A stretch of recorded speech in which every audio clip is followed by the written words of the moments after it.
अच्छा स्टूडेंट्स, आज हम ये टॉपिक रिवाइज़ कर रहे हैं या नया ही कर रहे हैं। मुझे नहीं पता कि आप लोगों का कहाँ तक हो गया था वीबी का 7th चैप्टर।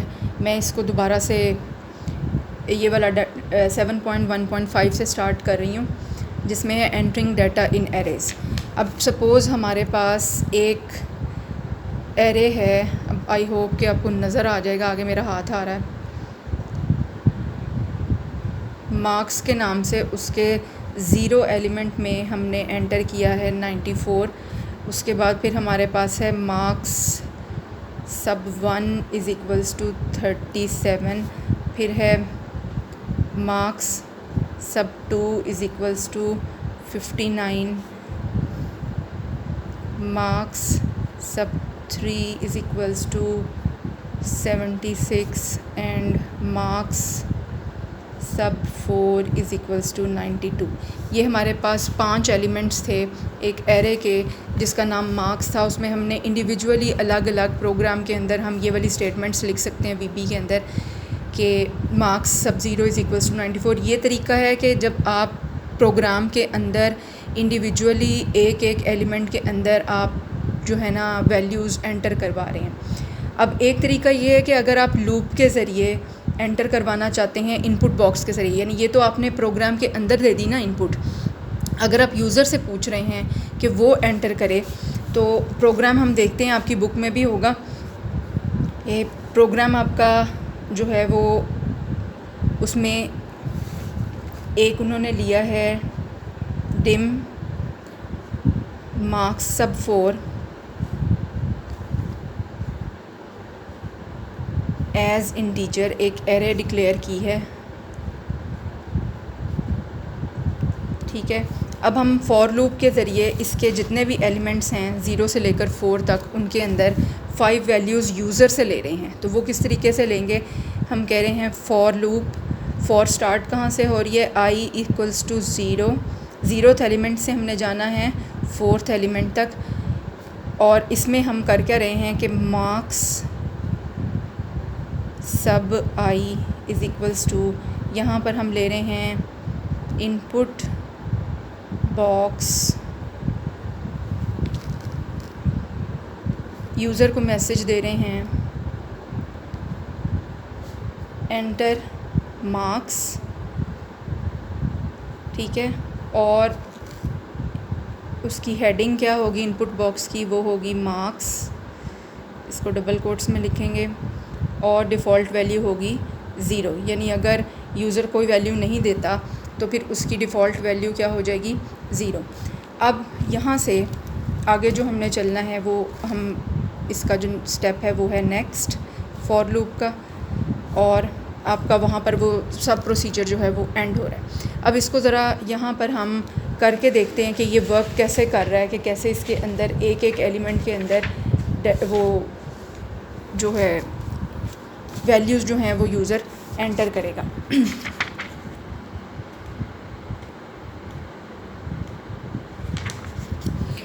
जब आपका ये फॉर लूप स्टार्ट होगा तो आपकी एक एरे डिक्लेयर हो रही है डिम मार्क्स सब 0। सपोज़ ये हमारे पास एक एरे बन गई है, ये उसका 0th एलिमेंट है, ये फर्स्ट है, सेकंड, ये थर्ड और ये 4th, 0 से लेकर 4 तक। ये हमारे पास एक एरे क्रिएट हो गई मेमोरी के अंदर। अब जब ये वाली स्टेटमेंट रन होगी for i is equals to 0 to 4, for loop start हुआ। फॉर लूप में अभी फ़िलहाल i की वैल्यू जो है वो है 0। ठीक है, और जाना हमने 0 से 4 तक है। मार्क्स सब i, मार्क्स सब i का मतलब है इस वक्त i में क्या है, 0।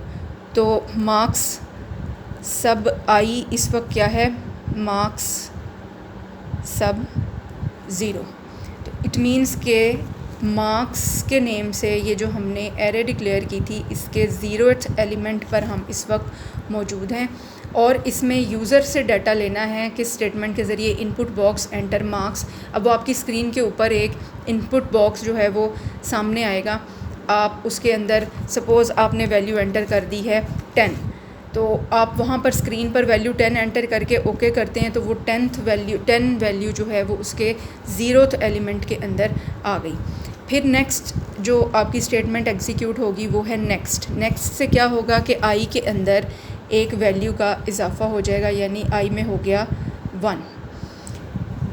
अब नेक्स्ट हमारी कंडीशन ट्रू है, 0 to 4 की रेंज में 1 आ रहा है। इट मीन्स के 4 जो है वो फॉर लूप जो है वो अभी टर्मिनेट नहीं होगा, 1 उसकी रेंज में आ रहा है। तो मार्क्स सब आई, इस वक्त मार्क्स सब आई में क्या है, marks sub I is equals two marks सब 1। मीन्स के अब हम फर्स्ट एलिमेंट पे एरे के इस वक्त यहाँ पर मौजूद हैं। अब यहाँ से हम लोगों ने फिर से जो इनपुट बॉक्स स्क्रीन पर आएगा जिस पर आपको मैसेज मिलेगा एंटर मार्क्स का, आपने सपोज़ वहाँ पर वैल्यू एंटर कर दी है 25, तो वो जो 25 वैल्यू है वो इस एरे के फर्स्ट एलिमेंट के ऊपर आकर स्टोर हो गई। फिर अगली स्टेटमेंट एग्जीक्यूट होनी है नेक्स्ट की।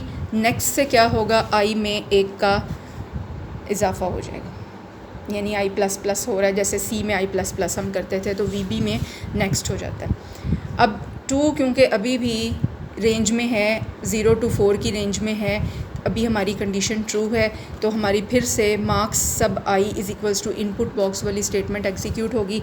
इस वक्त मार्क्स सब आई में क्या है, मार्क्स सब आई में वैल्यू है 2 की, यानी इस वक्त हम सेकंड एलिमेंट पर, मार्क्स एरे के सेकंड एलिमेंट पर मौजूद हैं। अब यहाँ पर आप वो जो इनपुट बॉक्स स्क्रीन पर आएगा इस स्टेटमेंट की मदद से, आपने कोई वैल्यू एंटर कर दी, सपोज़ 40, जो यहाँ आके सेकंड एलिमेंट में स्टोर हो गई।